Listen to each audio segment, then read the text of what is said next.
Tonight, we begin with new details in a News 4 Tucson investigation. Good evening, and thank you for joining us. I'm Angelique Lazardi. Sean Mooney has the evening off. The Humane Society of Southern Arizona concludes more than 250 small pets were likely used as reptile food following a transfer from the San Diego Humane Society in August. That conclusion made as they released the findings of a third-party investigation.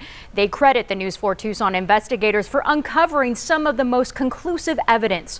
Our chief investigative reporter, Chorus Nylander, joining us right now from outside the Humane Society with those findings. Chorus.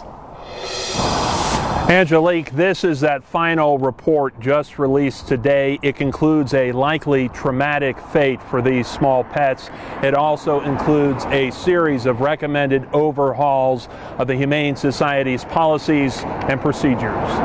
After a nearly 3-month independent investigation, the Humane Society of Southern Arizona concludes more than 250 rabbits, guinea pigs, hamsters, and rats were likely used as reptile food. The main piece of evidence, this text message first obtained by the News 4 Tucson investigators earlier this month, which was sent to a reptile breeder in Phoenix from Colton Jones, asking if that breeder had any room to freeze off rabbits or guinea pigs because they had too much to handle. We provided the evidence to HSSA. The text message discovered by KVOA investigative reporter Chorus Nylander creates a reasonable belief Jones may have used some of the animals for those purposes. Terry Flores is the third-party investigator hired by HSSA. She interviewed 17 people in her investigation and determined the transfer to Colton Jones was first organized by former COO Christian Gonzalez. And that fired CEO, Steve Farley, didn't know the pet's ultimate fate. Farley was aware of the transfer well before it happened and voiced his support for it. Farley did not know beforehand that the animals would be sent to Colton Jones. Flores made a number of recommended changes, including a full overhaul of the organization's policies and procedures, especially for animal transfers. This investigation has clearly identified weaknesses within HSSA that must be addressed quickly to regain the trust we know has been lost in the community and with our supporters.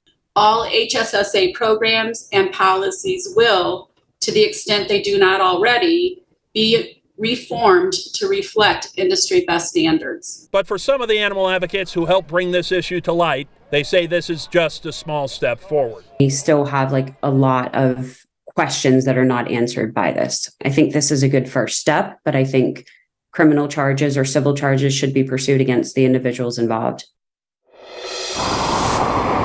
And they now know the total number of pets that was on the truck as it left San Diego was 323. They were able to recover 62 of the pets from Jones before anything could happen to them.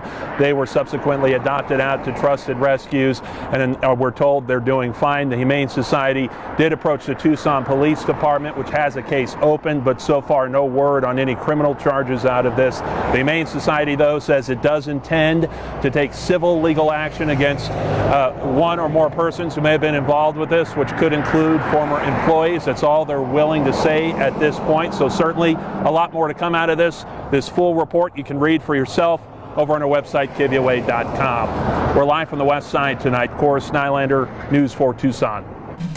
Chorus, thank you, and be sure to download our